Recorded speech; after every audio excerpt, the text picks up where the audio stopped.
hospital. And I said, don't worry. I mean, nothing is gonna happen. I mean, it's not like you're gonna take it to, to the hospital and do some kind of like wash or stuff, or. So that's the main difference, okay, is that homeopathic is they're being put inside, which is called put inside. That means is that they take a substance, like I said, or mineral or plant, and they go through the process of succussion. They go through the proteins of potensize, and then after the very end is when they come with the essence of the plant or the mineral. Now, we use a variety of minerals, a variety of plants and incense. When Hahnemann started, which, remember I said Hahnemann was the father of homeopathy. When he started was basically about 150 remedies, 180 remedies at that time, okay? And that's what they call the polycrest remedy. Why? Because, and it's still at this day, a lot of homeopaths in the world, okay, they go through the Hahnemannian school, it's called, because it's a classical homeopathic. They don't use a small remedy. They don't use all these new remedy that they just coming with all these new researches that they do it. And it's called polycrest because the same remedy that is good for ear infection, it can be good for a digestion, or it can be good for a cold. That's what it's called polycrest. Like pulsatilla. Pulsatilla is a perfect remedy. Pulsatilla is a remedy that comes from a plant, okay? And the key remedy, the keynote in that remedy is ear infection. But also pulsatilla, it helps for cough. It helps for digestion.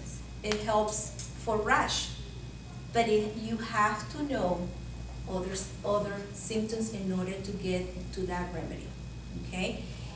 One of the first, when you go to, let's see, your child wake up with my tummy hurts, okay, and he's vomiting, and he's having nausea, and he cannot sleep, and he is, as his constitutional, he's a warm child, he sweats a lot, or he's a chilly, he's cold all the time, he's thirsty, or he's not thirsty.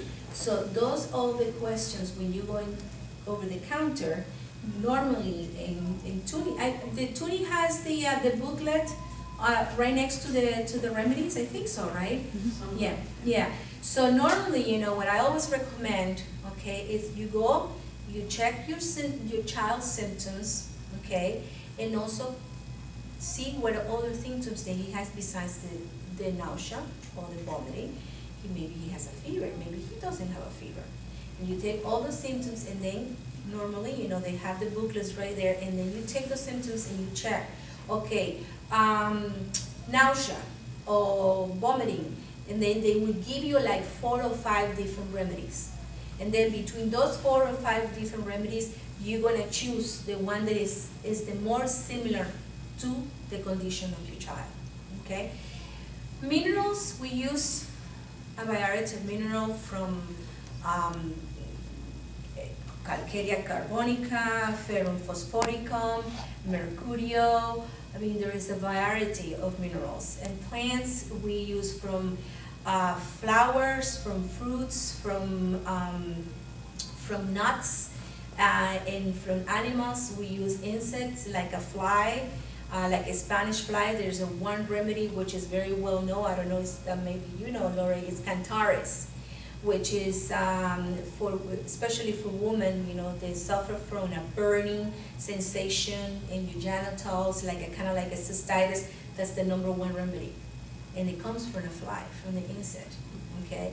So, so it's all these is fascinating because you have so many, now there's so many research that they're doing for so many different, plants or like for example, we have the nosols, those are the bacteria from, let's see, cancer. We have carcinosin, okay, which is a remedy that we don't use just for specific for cancer patients, but it comes from the bacteria, from the substance from cancer, from the breast cancer. So, and this today, what I'm trying to say is, when Hahnemann started, it was 180 remedies, and this day is more than 2,000 remedies. So every day it's increasing, and they're coming with more and more remedies. Okay, any questions so far? Okay. Please stop me and for any questions that you have. Okay, so what I'm gonna do now, basically I'm gonna pass you around, kind of like I prepare like a first aid kit for you to have it at home, and we're gonna go over each remedy. Okay, and then I'm gonna talk about it also. And I am sorry, but I didn't print it out, the other set of remedies that I have, that I'm gonna be talking to you. So any of you that they have a pen and a piece of paper that you can make notes. But this is for you to take it home with you. And then we're gonna go over this too. There we go. Hello. Hello. How are you? Good. How are you? I think it will go around. What's that first handout that you had? Okay. I think everybody has, right?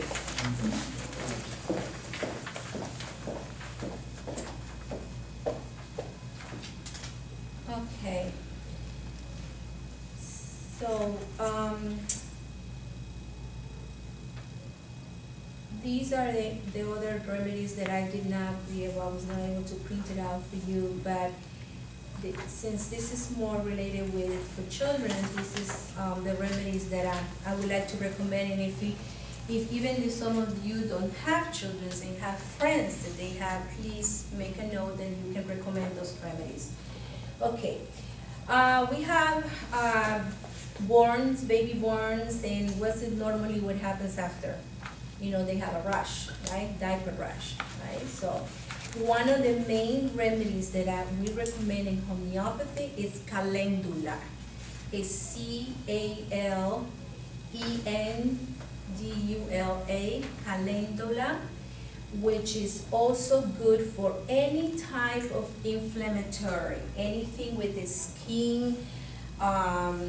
If you get a burn, okay, and if it's not a 3-degree burn, it's just, you know, a little bit of burn, you can put calendula gel in that burn, and that will help to relieve the pain.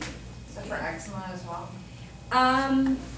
Yes, but remember, eczema is more a chronic condition, so it would probably will help you just for a minor, you know, just to relieve, you know, but eventually.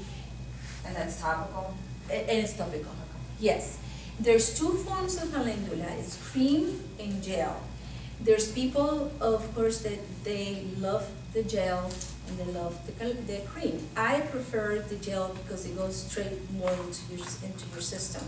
Now, if you, I'm an esthetician too, so I work with, you know, with people that are going before surgery and after surgery, you know, and I give lymphatic drainage massage, and I use cream because it goes more smooth into the skin. But for these other type of conditions, I prefer gel. Okay, so nappy rash, calendula, that's the first one, and also anything it has to do with minor cuts too. If you have like a little cut, just put a little bit of that, okay? Bumps and bruises. Anybody have heard about arnica before? Okay? Arnica is the #1 remedy for anything has to do with an injury, with a bruise, with bumps. And another good thing with arnica is for people that they are in shock. okay, that they have like an accident, let's put it that way, okay, and they have an accident and they're like, and that hysterical, you know, and nervous, okay, arnica, okay? 30C potencies. All these remedies that we're talking, since they are acute remedies, they are first aid kit, they're 30C and they're 6C. One rule of thumb in homeopathy for potencies, okay, because that's another question that I normally get. What's the difference between a 6C and what's the difference between a 30C and a 200 and a 1M and a 1LM and ML and 1? Okay. 30C potencies and 6C potencies is the ones that you can get tunings, you can get them, you know, over the counter, okay?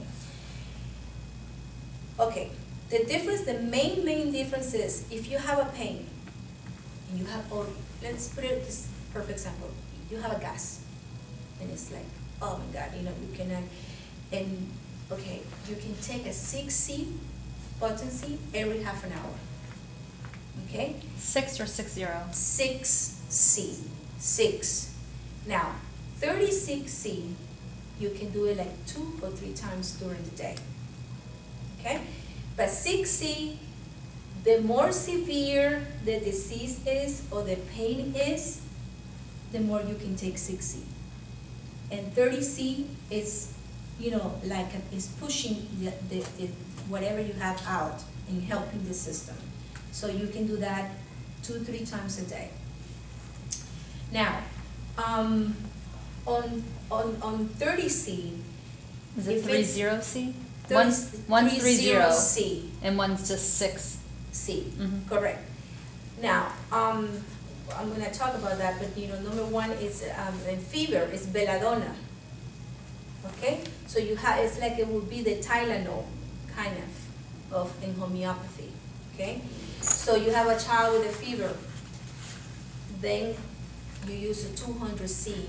Why? Because you want the fever to go down, and then you can push it with 30C. But 6C, it will not work. You see, because it's a fever, so you need to act fast. Okay? So those are between the potency, and those are potencies that you can get over the counter. Okay, now another rule of the thumb in homeopathy. If you don't see any changes in your system in the next few hours, you know, you take a remedy, you have a cough, you have a dry or loose or croup or whatever the cough is, and you went and over the counter, you check your symptoms, it's okay, this is the remedy, and you take, and the cough doesn't improve. And you'd be taking in, you know, every hour you take a 6C. It comes the next day, your cough is still the same. That means that's the wrong remedy. Okay? So that's another. And then if the symptoms gets better, you stop the remedy. The symptoms get still the same or get worse, is a wrong remedy. And you need to move to the next remedy. I have a question. What is the difference between a 30C and a 30X? 30X it's the time that was multiplied at the time that they were mixing the remedy, and pretty much the 30X is also a system that is more used in Europe than in the United States. Is it comparable to a Yes. 30C? Yes, yes. It's just it's a less potent side, but it's yeah. Okay. Feeding, okay, that's a number one. When we have a child that is going through the process of getting, their teeth, and they cannot sleep, the parents cannot sleep, they become very irritable, they cry, they want to be with the mommy, they want to be holding all the time. Okay, chamomilla, it's the number one remedy for feeding. Okay, and again, a 30cc. Chamomilla is the number one, okay, but there's other remedies that is also for feeding, which is the magnesia phosphoricum. It's a very excellent remedy as well. But chamomilla is the first, especially one of the keynotes of chamomilla is that the child arc the back. That's the keynote. You know, why? Maybe you're hearing me saying the keynote for this remedy is this. what happens is when they did the proven